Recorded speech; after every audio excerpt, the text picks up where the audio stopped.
那我们看了这个思想的批判，我们还要进入社会批判啊。我们再看一看虚无主义的表现啊。那么在20世纪以后，又增加了两类虚无主义，就是我上面写的第5点，政治和历史的虚无主义啊，就是无政府主义恐怖主义或者说历史虚无主义细说一切历史，对吧？等等，这个就是历史虚无主义的现象啊。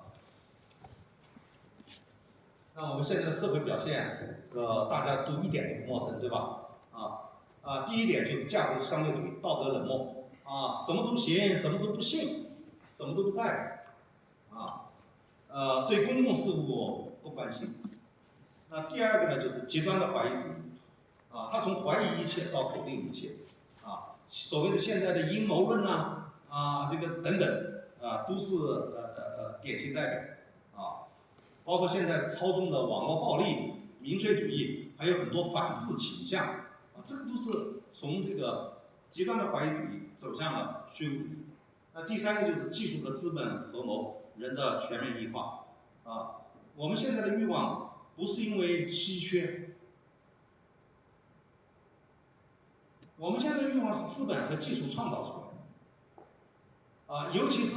这个技术和资本合谋以后你的消费行为、你的消费习惯你的兴趣爱好都被它掌握的时候，它可以推送算法推荐最后你消费的都是它想让你消费。那第4个就是政治和文化的虚无主义，对宏大叙事的这个消解那这一点呢，这个感觉到现在好像说家国情怀、说理想主义，现在已经好像不好意思说了，对吧？这个现象就是虚无主义表现。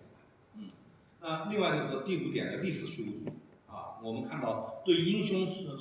这个传统的这个民族传统，我们的英雄人物进行贬低、诋毁这种就是历史虚无主义表现。还有第6条就是说当代犬儒主义，看透一切讽刺和冷漠这个愤世嫉俗用讽刺来消解严肃充满了消极的情绪。那第7点就是功利主义和有用崇拜唯成功论，对吧？我们现在这个这个开什么车住什么房子骑挎什么包包，已经成为衡量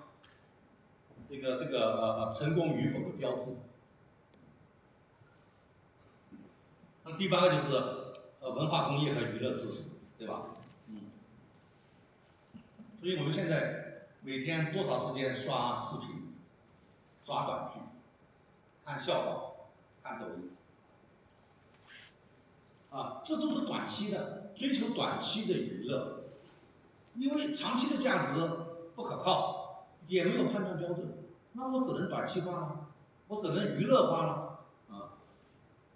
那第9个其实蛮严重的，就是个人的原子化，我们跟社会关系脱离了，很多抑郁症、焦虑症是跟这个关系很明显，因为他把自己从社会当中割裂开来，不愿意跟人打交道了，不愿意跟人对话了最后导致越来越孤独。那第10个就是生命，最后的结果就是生命无意义了历史无意义，政治无意义，真理无意义，宇宙无意义，最后就变成人生无意义那这个是怎么来的？我们除了思想的批判，我们还要进入这个社会的批判那社会的批判呢，我们看到第1点就是工业革命和资本主义带来的社会结构变化以及人的异化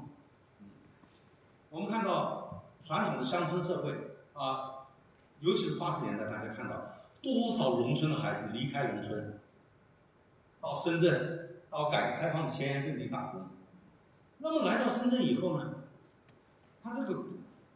乡村的田园牧歌般的生活彻底被打坏了，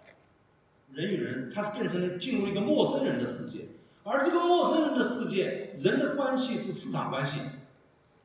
人的价值是商业价值，这个就带来另外我们就是说人的异化，这个广告对人的异化，意识形态对人的异化，劳动对人的异化，因为资本将一切价值还原成交换价值，所以呢，在资本主义社会里面，人不仅对上帝，对自己也是陌生人，于是呢，我们就是劳动，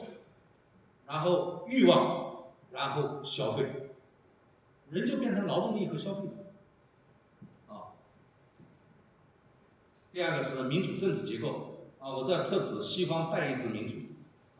可以以美国为例，其实美国这个两党政治因为我们说政治应该